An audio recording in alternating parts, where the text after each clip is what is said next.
This is Culture Uncut. This is Culture Uncut. I am your host, Jason Spears, and Colt fans, we've got a lot to talk about.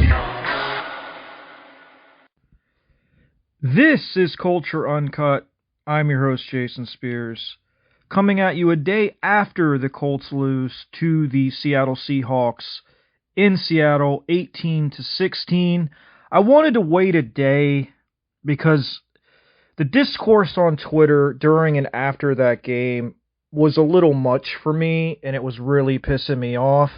So I wanted to wait a day, kind of clear my head, and come back with measured thoughts. And I know what I'm going to say is going to go against maybe some of my overall thoughts, because I'm going to be talking about a micro situation as opposed to the overall macro situation, which is this regime and its failure over a decade.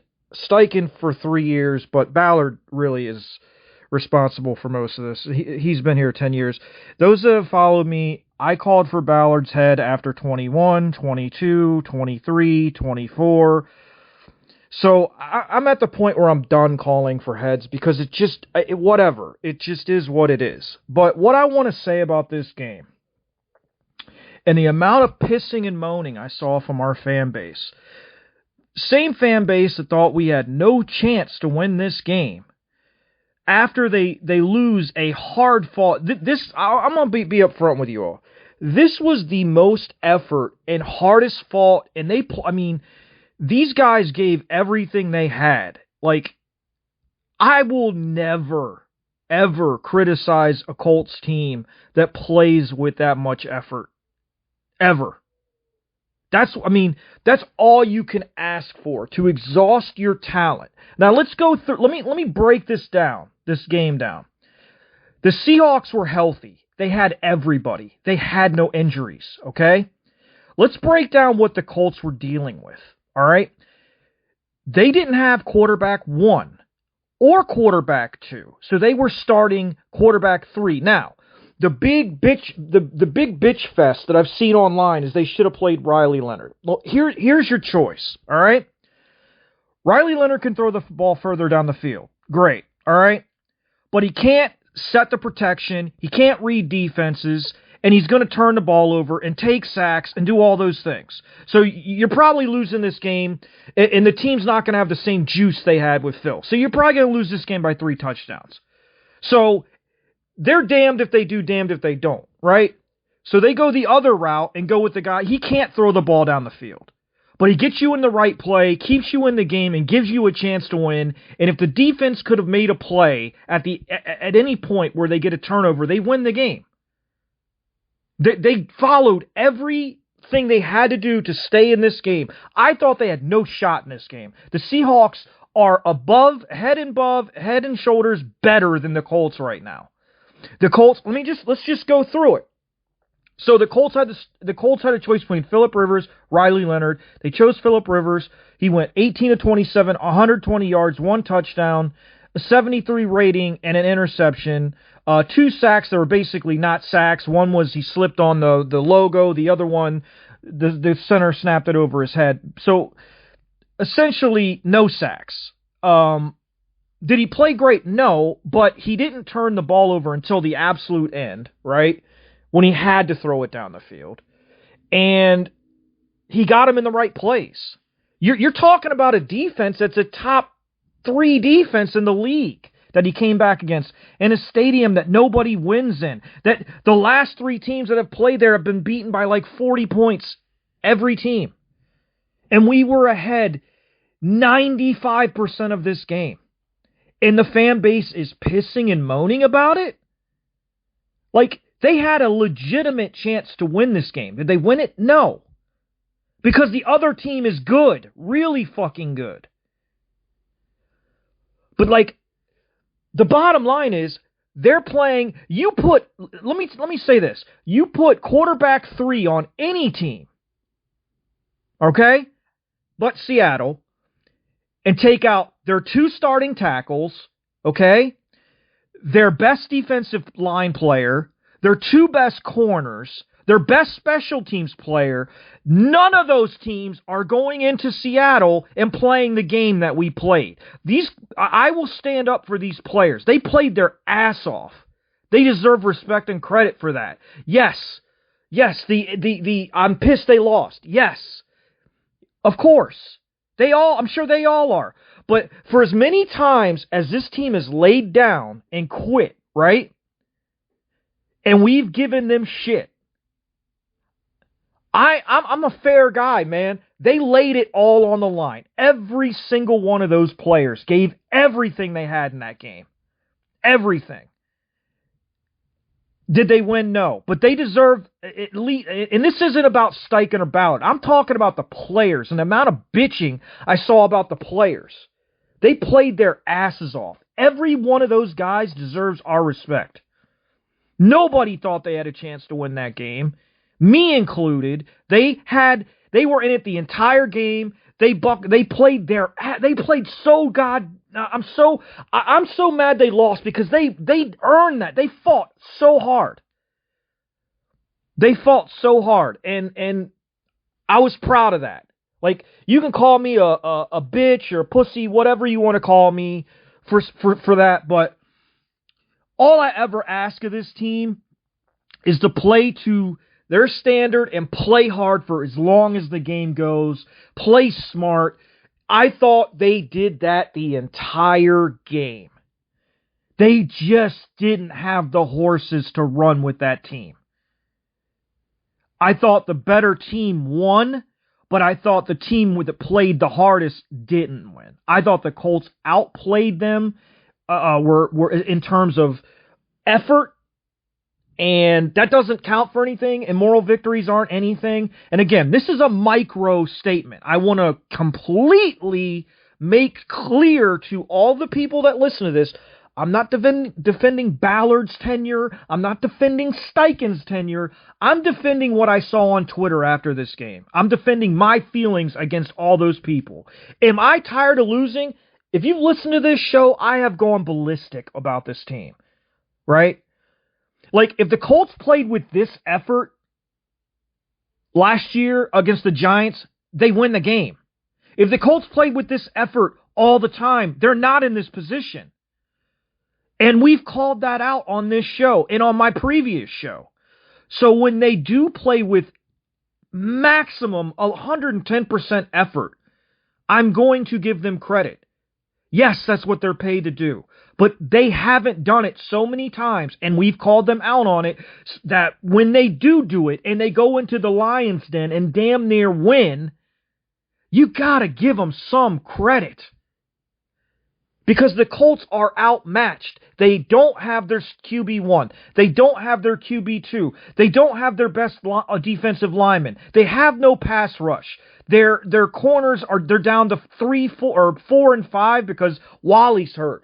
And then you lose Gardner and you lose Charvarius and you lose your best special teams player. Like, I can go on, and they're 2 tackles.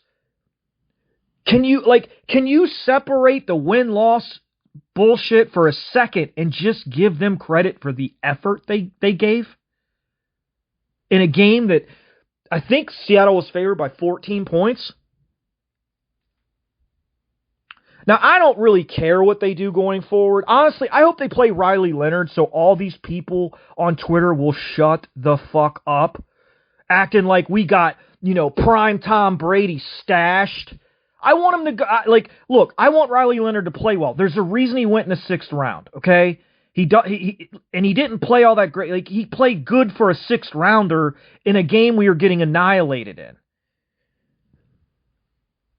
But if you think he's going into Seattle, if they go into Seattle with Riley Leonard, this game's not close. But everybody's acting like it would have been a different game. So, you know what? Play Riley Leonard the last 3 games and see how the games go. Bet they won't be close. And at this point, I'm just so fed up with everything. Like, the fans, the organization. It's just, they need to get rid of Ballard. I've said it for years. And I don't think Steichen's the guy. But again, like, before before our quarterback, who is the most important player on our team, period, hurt his fibula, we were 8-2, I think. He hurt his fibula, we haven't won since. And you guys don't think that matters? Like, you don't think that's why we couldn't score against Kansas City or Houston, or, we struggled? You don't think any of that matters? I mean, missing all these guys doesn't matter? Like, I get it. Like, it's 10 years of this shit, and we're all sick of it. But this is the 1 year I legitimately believe if Daniel Jones doesn't get hurt, they either win the division or it make the playoffs. I believe that.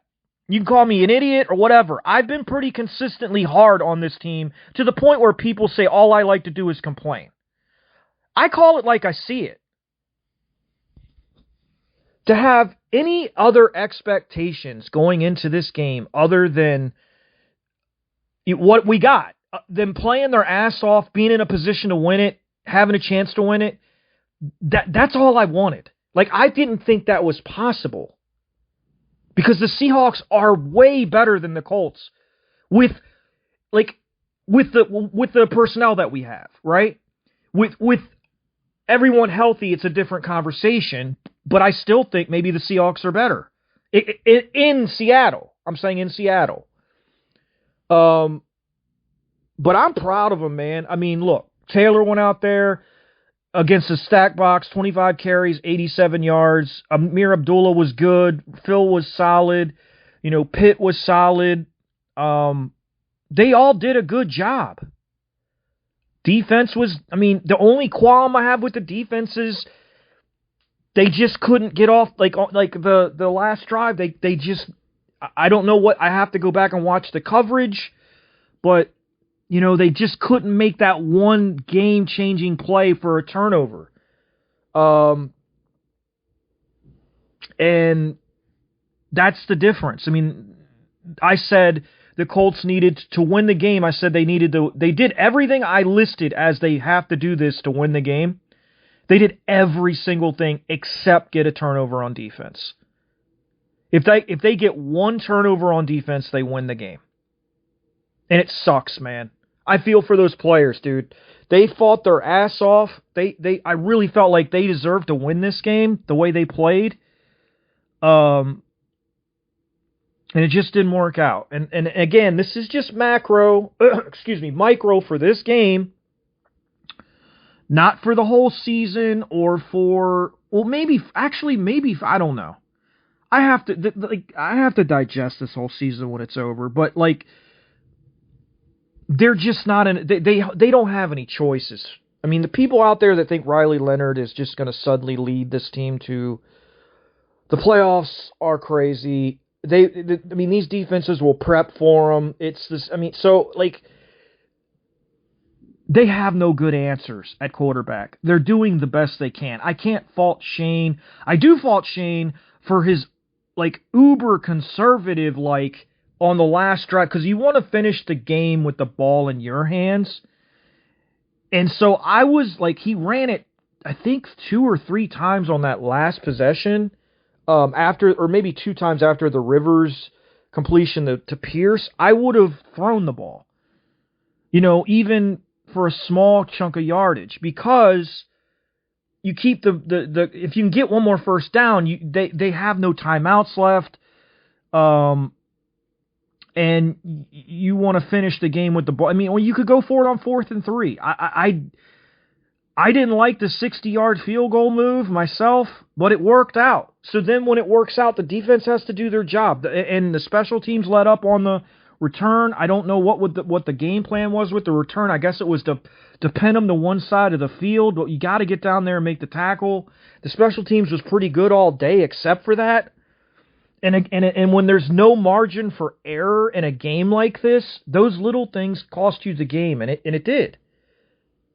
Look, they did I thought Lou Lou did an outstanding job in this game. Not having a pass rush, you're basically down. You're playing backup corners against the best receiver in the game, and yeah, he still had 7 for 113, but you didn't give up a ton of chunk plays. You made him go the long route. I mean, dude, this should be his tape for like a head coaching job, honestly, because you had Jonathan Edwards starting, Mekhi Blackman starting, and Jesus Christ, can our corners tackle at all? Like, Mekhi Blackman cannot tackle at all. I didn't see a lot. Did Jones even play? Like, did they have him out there for any snaps at corner? I don't really get that. I like Jones a lot better at corner than I like Edwards. But that's just me. And that's like a nitpicking thing. I mean, Seattle's a legit defense. Jones and Amanawari were so good. Amanawari is a monster, dude. He's a hell of a safety, and he can do everything. And they're just really good, dude. There's no, I don't know what to say. They've got great players everywhere. And I thought the Colts really did a pretty good job. Darnold had 271. When you have no pass rush, though, man, it's just so hard to win in this league. And the Colts just need to tear down their defensive line as far as the edge goes. I mean, get them all out of here, except for, I guess, Latu and JT. They have to sign somebody in the offseason and draft another edge. Their edge is awful. Their edge rushers are awful. Pay is a good, run player, but he's not he doesn't do anything in the pass rush. Ebukam or whatever his name is, I didn't want him back this year. I thought that was stupid as hell to bring him back. He's giving you really nothing. They've just got no edge. And it's so hard to win when you have to blitz more, because then that's one less coverage player or two, whatever, and you have to disguise everything. It's just so hard to win. And when your offense is limited, you have very, very little room for error, which makes this game, and why I don't understand what the fans were expecting. They damn near played a perfect game in terms of they had little mistakes like, bad snaps, slipping down, things like that. They missed some tackles, but the blueprint to upsetting what I think is one of the best teams in the league, easily one of the top 3 probably, they followed it to a T, and I'm disappointed for the players more than anything else, because as much as we want to win, those guys work year-round and bust their ass to win. And, it's got to be heartbreaking when you fight that hard. And also the kind of polar opposite, going from the high of a guy making a 60-yard field goal, and you're 40 seconds away from probably the biggest upset of the season, and then you lose, that fast. It's rough. But, and I know people are going to hear this and be like, you're whining and blah, blah, blah. No, I'm just giving them credit, man. They did it. They did the best they could. It's one of the few times where I've really I'm not mad at them. They did they did everything they could with the hand they were dealt. You got Luke Tenuta playing left tackle, Jalen Travis, a rookie, playing right tackle. You're missing your best defensive lineman. You're missing your 2 lockdown corners, and you're missing Doolin, who's such a difference maker on special teams. It's just, I'm sorry for the players, because they deserve to, in my opinion, deserve to win that game. They fought and played their asses off with a limited, arsenal of weapons, and So I'm more disappointed in that than anything else. The conversation about Ballard and Steichen is a totally different, separate conversation. I think you can give credit to this team and these players for their effort yesterday, and it not be talking nothing of moral victories. Just I want my team, like, at the basic root of my fandom, right? This is just me. I want the team to kind of represent me, what my core tenets of a human are, right? Those things are to get the most out of what I have in anything, whatever the avenue of life we're talking about. Do it to the best of my ability and give the most effort I can possibly give to make a positive result happen. They did that. I have no qualms with them yesterday for that. I was proud of the way they played. They have nothing to hang their head about. Nothing.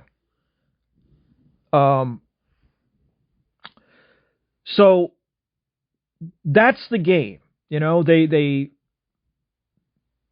were outmanned, outgunned, whatever, and they had the blueprint. They did everything right. It came up a little short. So what do we do going forward? I mean, at this point, just based on the discourse on Twitter, I just play Riley Leonard so these people will shut up for good. Because Riley Leonard was essentially drafted to be Sam Ehlinger. To hang around a couple years till we draft the next Riley Leonard in the 6th round. He's not supposed to be playing. He's not.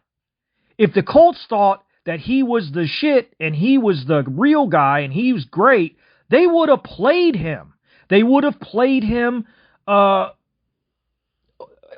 would have been the one in the quarterback competition and not AR. There's a reason he went in the 6th round. And like, listen to people talk about Riley Leonard like he is this stud is just mind-numbingly stupid to me. So play him. So you can see why he's not the answer. It's like I've heard people ask, where's Jason Bean? Are you kidding me? And then you go back to Chad Kelly and you go back to all these other guys. They're just not good enough. Like, will Riley Leonard make like 1 or 2 great plays? Sure. In a 38-17 game? Sure. But I'd rather be competitive and have a chance to win and have the team fight and at least play hard.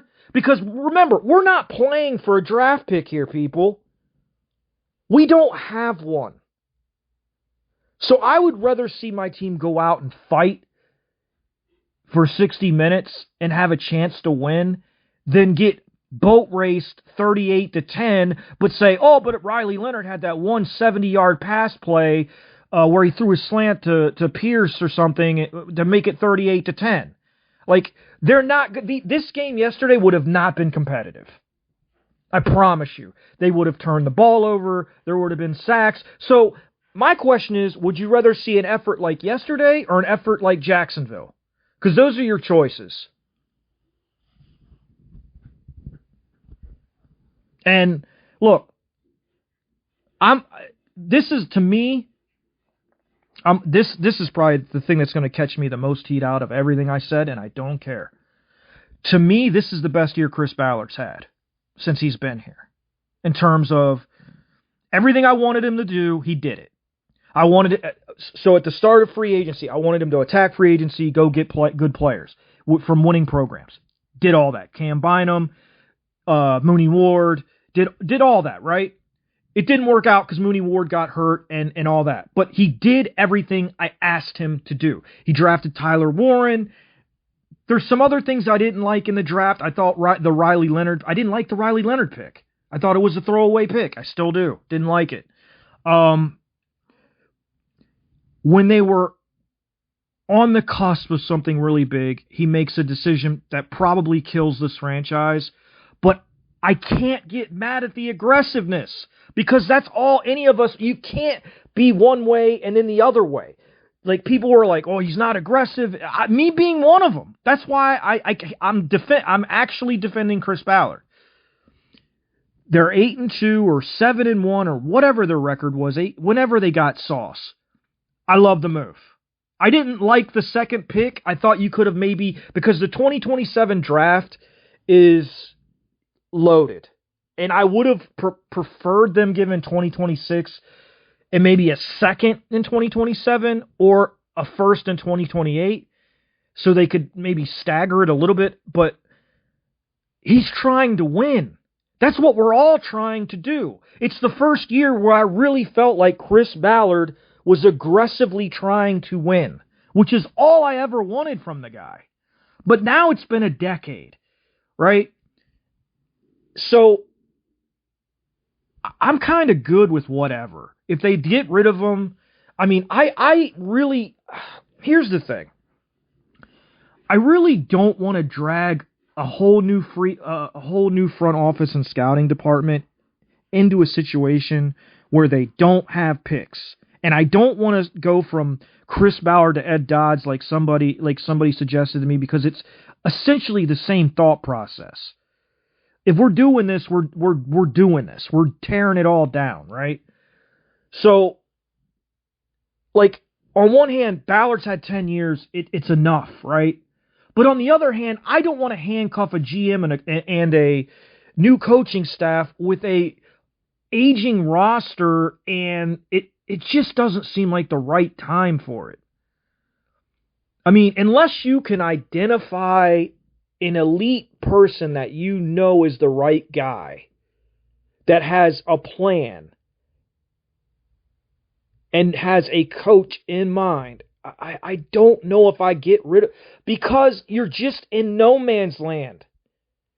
You have to turn, I mean, you might bring in a coach that wants a 3-4, you have 4-3 personnel. Like, it's such a big decision, and I just don't know. Like, it's not this isn't this was a much easier decision to me after 2021. I would have fired Reich and I would have fired Ballard. Instead, they keep both of them. Or excuse me, they did. They kept them both. Then they fired Reich in the middle of 22. I would have absolutely fired Ballard after that. So now he's finally doing what I wanted him to do. They have this epic collapse, mainly because of injuries, honestly. But you can tell yourself whatever to make yourself hate Ballard more. But I just don't know, man. I don't know what you do. I really don't. It's just, honestly, if you want my true opinion, it seems like whatever they do will be wrong.